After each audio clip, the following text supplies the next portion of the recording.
Lecture du 2e livre de Samuel. En ces jours-là, après le péché de David, le prophète Nathan lui dit « Ainsi parle le Seigneur, Dieu d'Israël. Je t'ai consacré comme roi d'Israël. Je t'ai délivré de la main de Saül. Puis je t'ai donné la maison de ton maître. J'ai mis dans tes bras les femmes de ton maître. Je t'ai donné la maison d'Israël et de Juda. Et si ce n'est pas assez, j'ajouterai encore autant. Pourquoi donc as-tu méprisé le Seigneur en faisant ce qui est mal à ses yeux ? Tu as frappé par l'épée Urias, le Hittite. Sa femme, tu l'as prise pour femme. Lui, tu l'as fait périr par l'épée des fils d'Ammon. Désormais, l'épée ne s'écartera plus jamais de ta maison, parce que tu m'as méprisé et que tu as pris la femme d'Urias, le Hittite, pour qu'elle devienne ta femme. David dit à Nathan, « J'ai péché contre le Seigneur. » Nathan lui répondit, « Le Seigneur a passé sur ton péché, tu ne mourras pas. » Voilà l'un des épisodes les plus tristement célèbres de l'histoire du roi David. On était en temps de guerre. L'armée venait de mettre le siège devant la ville de Rabbath-Ammon, c'est Amman aujourd'hui. Le roi David, lui, était à Jérusalem dans son palais. Un soir, en se promenant sur sa terrasse, il aperçoit une ravissante créature qui prenait son bain. Il en tombe amoureux et la fait venir au palais. Elle était mariée pourtant, mais son mari, Urias, le Hittite, était au front. Les choses se compliquent très vite lorsqu'elle lui fait dire quelques jours plus tard qu'elle est enceinte. David se soucie alors de faire revenir au plus vite le mari à Jérusalem. Dès qu'il aura passé le seuil de sa maison, on pourra lui attribuer la paternité de l'enfant que sa femme attend. On invente donc une mission de renseignement. Urias est convoqué à Jérusalem au palais et prié de donner tous les détails possibles concernant la bataille. La journée se passe donc à raconter la vie au front.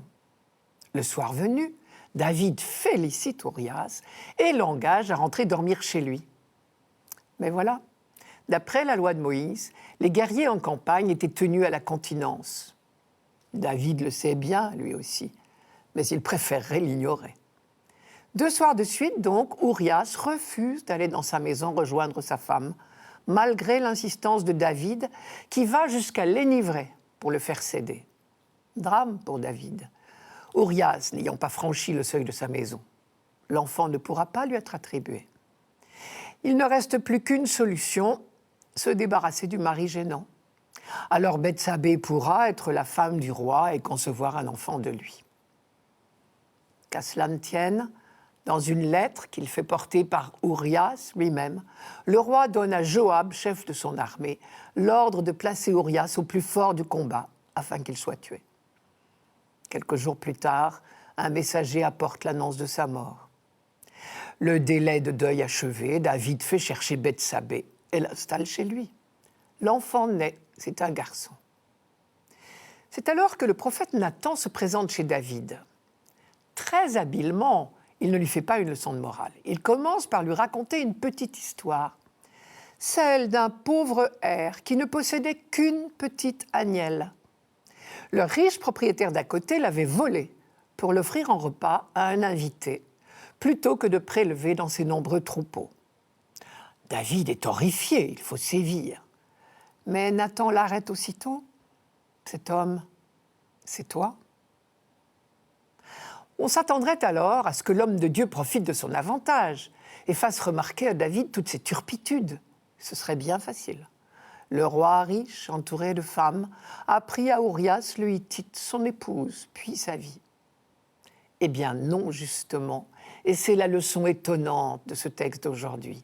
Avant même d'obtenir de David des mots de repentir, le prophète vient lui annoncer que Dieu, pour autant, ne renie aucun de ses bienfaits et va même jusqu'à vouloir le combler encore davantage. Je t'ai consacré comme roi d'Israël, je t'ai délivré de la main de Saül, puis je t'ai donné la maison de ton maître, j'ai mis dans tes bras les femmes de ton maître, je t'ai donné la maison d'Israël et de Juda, et si ce n'est pas assez, j'ajouterai encore autant. Cette dernière phrase, si ce n'est pas assez, j'ajouterai encore autant, est la plus belle définition du pardon.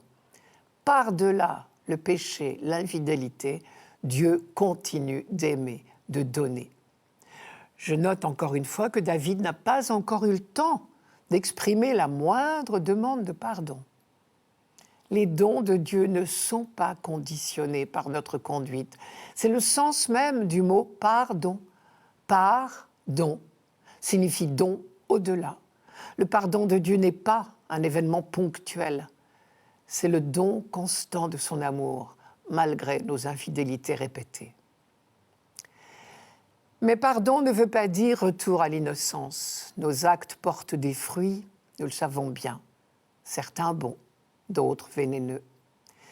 C'est même ce qui fait la grandeur de nos vies. Il n'y a pas de coup d'éponge possible. La cupidité, le meurtre empoisonneront désormais la vie de David. Et c'est le sens de ce constat douloureux du prophète.